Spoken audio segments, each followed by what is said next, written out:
Alrighty guys, this recording is not going to be amazing. I can't get Cam Studio settings just right to make it not look laggy on the screen. Um, but bear with me here because we're going to be going over the basics of overclocking at least an FX processor like the one that I have. A couple of people on my channel requested that they would like a tutorial on how to safely not melt their computer and get a bit of extra performance out of it. So basically, what we're going to be doing is going over the programs that you should get, or that I like to use at least. They're fairly good standby programs for testing the stability of your PC after you're overclocking and while you're overclocking. The main programs you should get are CPU ID hardware monitor. What this will do is when you open it up, it will tell you all of the voltages, clock speeds, and temperatures and fan speeds of your system. And the main ones you want to pay attention to, especially on AMD FX processors, is the package temperature. As you can see, I'm at 34, 35 Celsius. And the on my motherboard, it's temp in 1, which is the socket temperature for the CPU. This will always read about 10 to 15 Celsius above this one. You want to keep this one below 70 degrees Celsius and this one below about 65 to 70 degrees Celsius, um, just to be in the safety margins of the CPU. Down here you can see I'm running the CPU factory settings for this. Um, it's the 3.2 gigahertz base clock with a 4 gigahertz turbo, and I have it on balanced power mode for the operating system, so it will throttle the CPU down when it is not being used heavily on single cores or all of them, depending on the application. But as far as these programs, we have Cinebench. I like to use this for doing quick runs to test overclocks. As you can see, I have a couple of different scores here. And this will render an image and then spit out a score over here, and you could see the improvements from the overclocking, all the way up to 4.82 gigahertz. I got this thing at one point. We're not going to be going that high today. We're going to be doing a basic overclock. You have Haven Benchmark, which is for your GPU. Stress test the graphics card. It's a nice little graphics benchmark to use. Really likes to show instabilities in the GPU clocks. CPU-Z.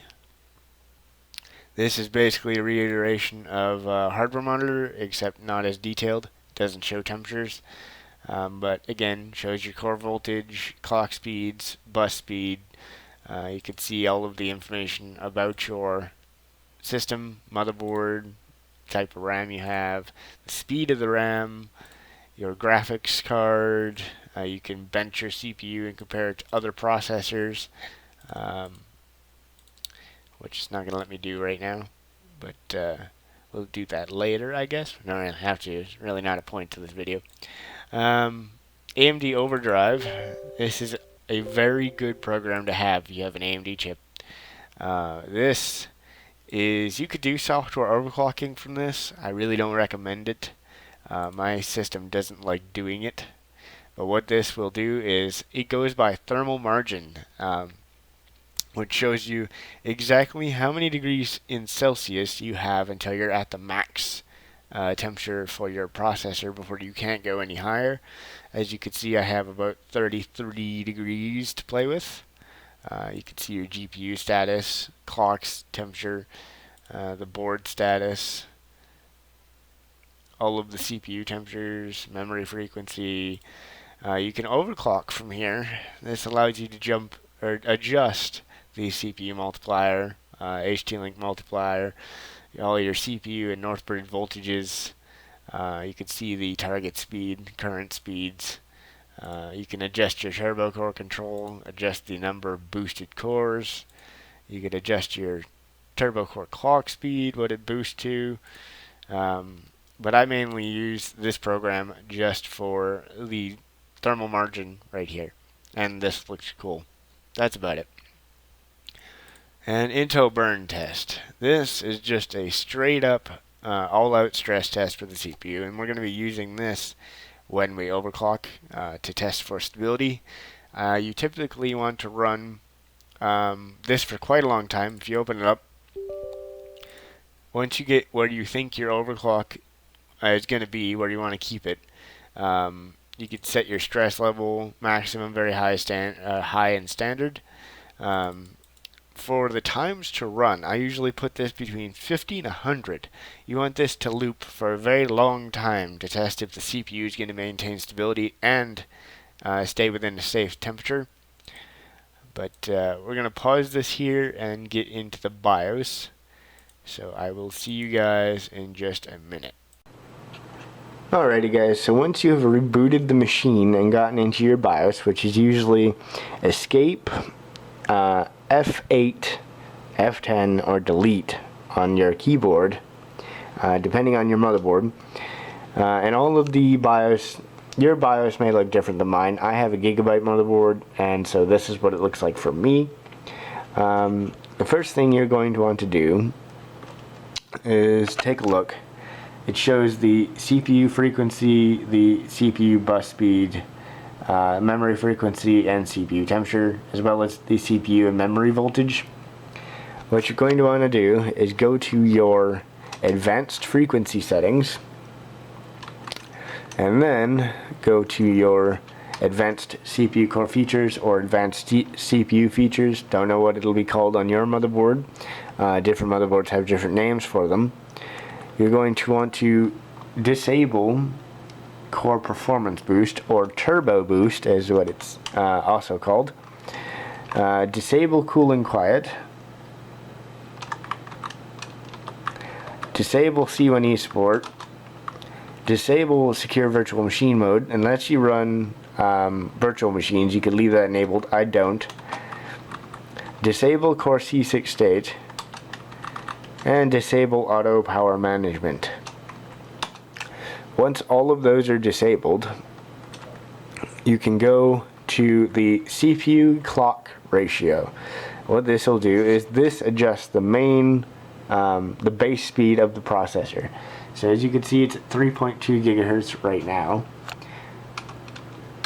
If you bump this up, normally when you do it, you want to take it up to the base speed of the CPU, so 3.2 gigahertz, and then you want to go about, I'd say, 200 or 300 megahertz over that to 3.4 gigahertz, or whatever you want to set it to. Boot into Windows and run a stress test, because what you're trying to find is the absolute maximum stable speed of the processor on its factory voltage. You're trying to overclock to its absolute max without touching the core voltage. Now, I know for a fact I could do around, let's try 3.8 gigahertz on the stock voltage. So, go back out to here, go over here, and click Save and Exit. Now when the system turns back on, we're going to boot back into the BIOS and verify that it applied those settings. So mash delete.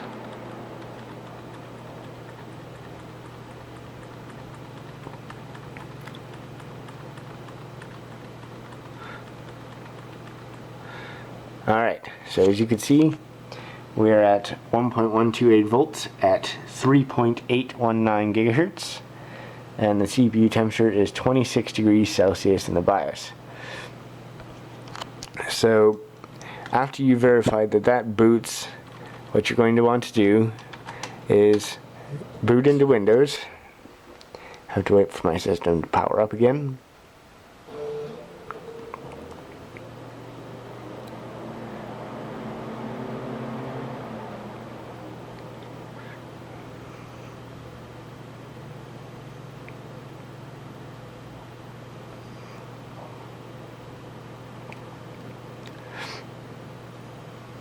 So let Windows boot up.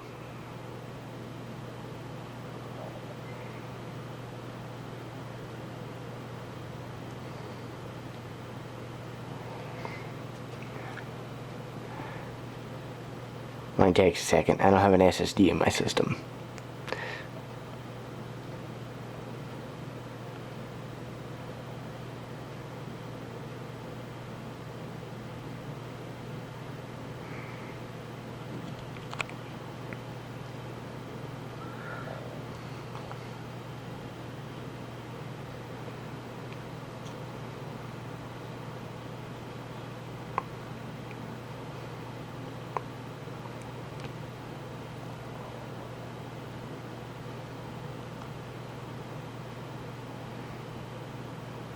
Now, what you're going to be looking for is stability.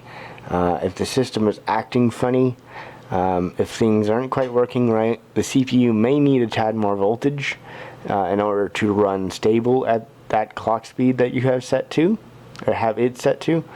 But I think, strange. 3.8 should be stable on stock voltage.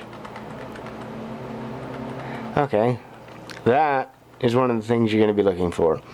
If your system does that, that's an indication that it needs more voltage. So 1.128 volts is apparently not enough for 3.8 gigahertz at the moment for some odd reason. So what you're going to want to do is go back into your BIOS, select your advanced CPU voltage settings. Go down to, you should have load line calibration, and I'm going to set mine to medium, and we're going to give the CPU a voltage bump. The stock is 1.1250 volts. We're going to give it 1.2 volts and see if it's stable there. So click F10 to apply and then boot back into Windows.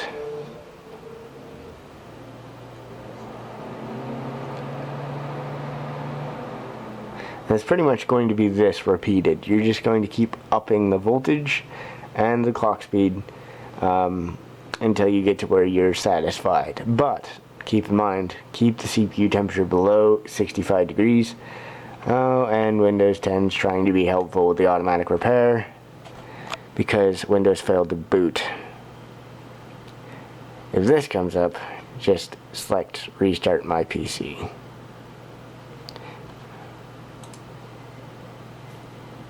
Overclocking can be kind of a tedious process.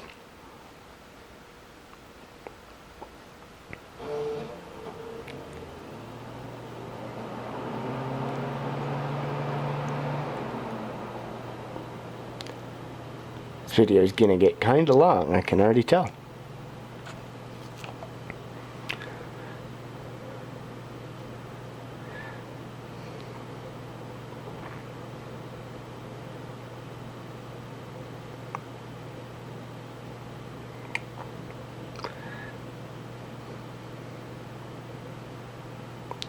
Let it boot back into Windows again.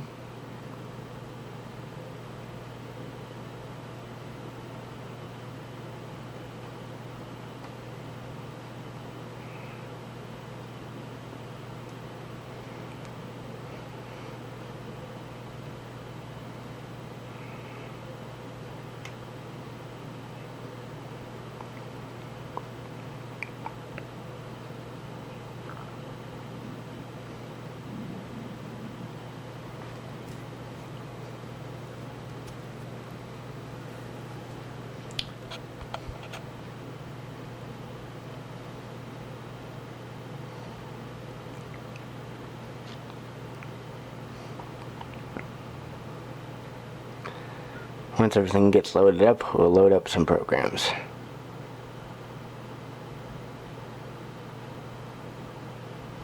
Just waiting for my temperature monitors and whatnot to come up.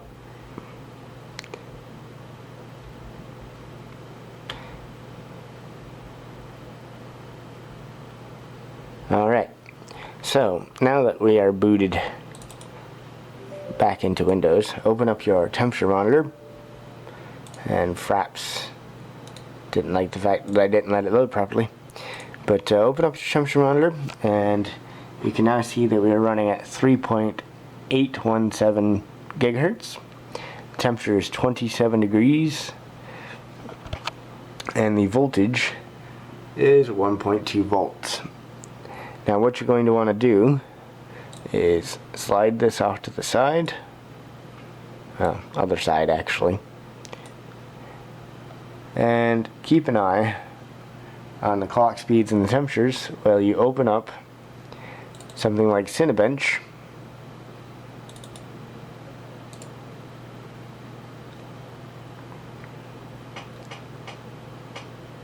Slide that off to one side. Have these side by side, and then we're going to do a run in Cinebench and see if it passes.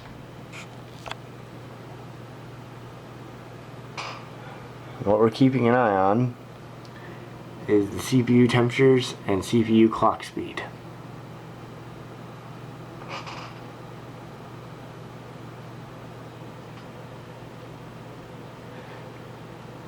Usually I'll do a few runs of this and then run Intel burn test for a while, but I already know my processor, and this should be stable because I'm pretty sure at 4 gigahertz it wants 1.140 volts.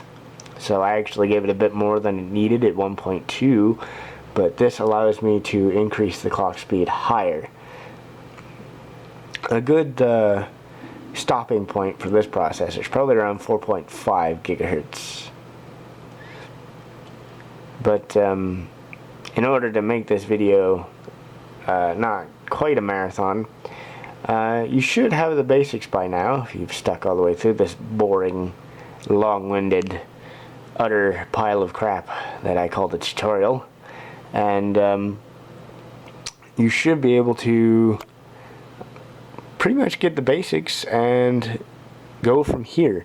I will show you one other way to overclock. That's kind of a pathetic score, actually. Why is it so low? Must be because of all the other stuff I have running. Let's reboot one more time. And I'm going to show you how to overclock via the BLCK, or the bus multiplier on the processor.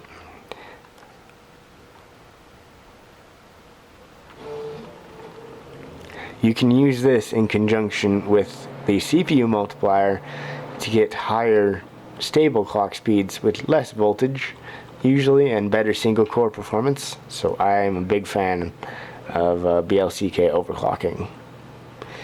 So in order to overclock via the bus speed, first I'm going to go ahead and reset my frequencies back to stock on the CPU. So we'll bring this back down to 3.2 gigahertz. Now up here you'll see I have BLCK control. Now when you increase this, it increases everything. It increases the memory clock, it increases the CPU clock, it increases the Northbridge speeds, so you have to be careful of that. If you set this too high, the system just is going to refuse to boot. And now my camera's not gonna pick up on this, but pretty much I like to set this at about 220, which gives me a base clock of 3.52 gigahertz on the CPU and 1760 megahertz on the memory. Now if you don't have memory that likes to overclock, what you do is you have to reduce the memory clock speeds. See, if you set it one step lower, it's now 1465 on the memory. Mine will do 1760 just fine, so we're going to leave it there. And now, as well as the CPU Northbridge frequency and the HT-Link frequency, when this BLCK clock goes up, so does that. So this is no longer 2200 and 2400 megahertz, so you're going to want to set that to about 2000 megahertz on both to make sure you don't run into stability issues. Now, when you increase the CPU clock after using the BLCK control, you're going to get much larger jumps in clock speed. It'll be going from 3.5 gigahertz to 3.63 3.74, 3.85. We're going to go to 4.07 gigahertz on 1.2 volts and see if that's stable. So what you're going to want to do is click Save Configuration. Let the system boot back up.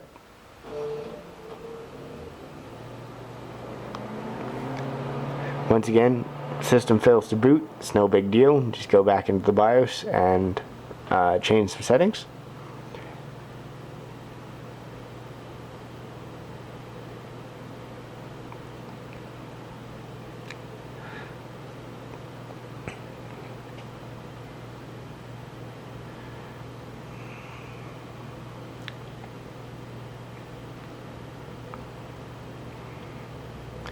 Should notice an overall pickup in the general system speed as well. I find BLCK control, since it overclocks pretty much everything on the motherboard, it tends to speed the system up, make it feel a little bit more snappy. But it also can very easily make you run into stability issues if your motherboard does not like that, or the CPU does not like that.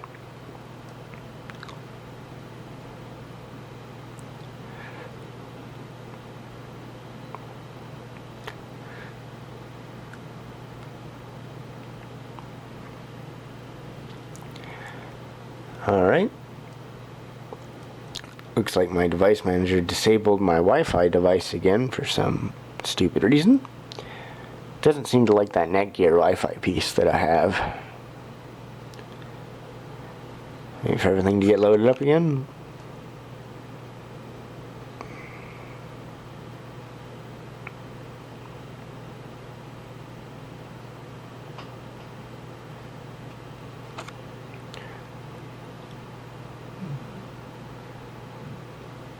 Alright, temperature monitors are loaded. Reopen your CPU ID hardware monitor. And as you can see, we're at 4.070 gigahertz now. CPU temperature is still 27 degrees Celsius at idle. So now what we're going to do is we're going to test for stability. Now you're going to want to grab that Intel burn test program. Open that up, and we're going to have it do a 10 run standard stress level pass. So this will start, and you'll immediately see that it'll start loading the CPU to 100% usage on all cores, and keep a good eye on that CPU temperature. This will run 10 passes. And if it maintains stability for 10 passes, it should be good. Normally, like I said, you want to run this at least 50 passes to make sure your CPU is 100% stable. As you can see, CPU voltage is still 1.2 volts.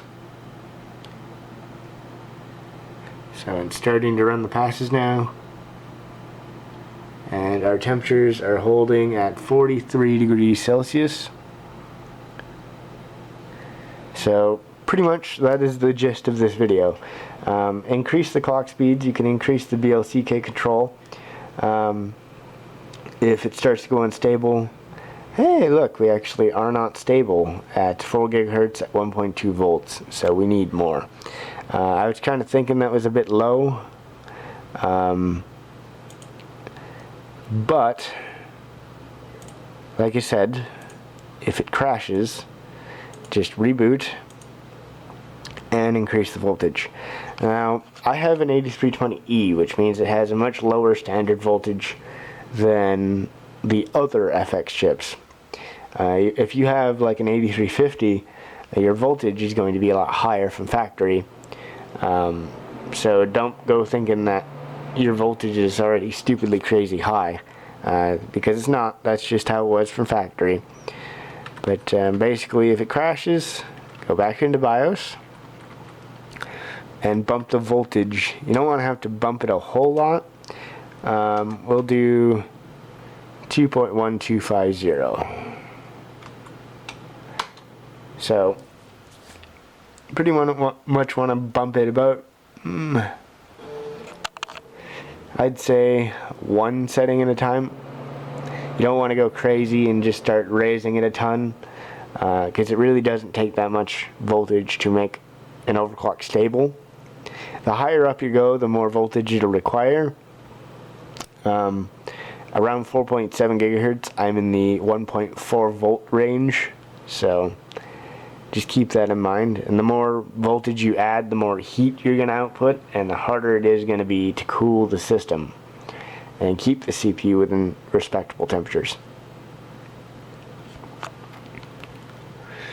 My system is actually not being very nice today. I wanted this tutorial to go incredibly smoothly, but the settings that I usually run aren't really cooperating at the moment. So, yeah, that's nice.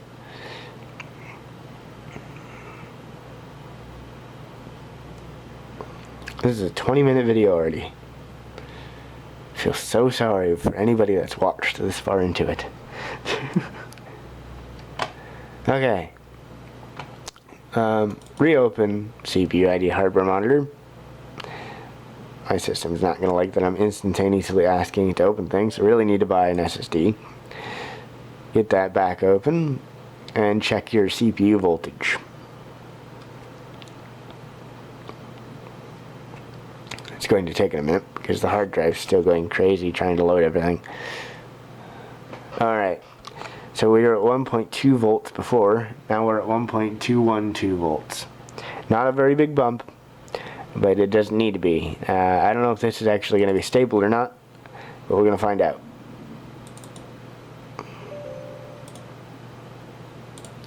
Okay, let's start that again, see if it passes.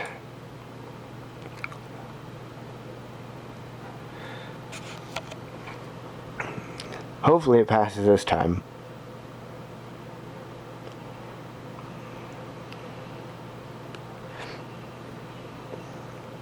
The auto voltage is usually up where like 1.25 or 1.3 volts when it turbos to 4 gigahertz, but I know for a fact it shouldn't need that much. The auto voltage just plays it on the safe side. But I think I'm going to call the video here. You've seen me do the basic steps. It's pretty much increase the clock speeds little by little, increase the voltage little by little, and keep an eye on the temperatures. That's all there is to it. It's not incredibly hard. Don't worry about like frying anything unless you do something incredibly stupid. But there's plenty of tutorials on the internet if you need help with something. There's always ways to figure out how to do it. Even if you're a first timer, it's incredibly easy. So don't be scared. Jump in and overclock all of your stuff. If you want another video later on, I could show you the basics of overclocking your GPU, which is pretty much the same as overclocking the CPU, except you don't have any of the BIOS crap to have to go through.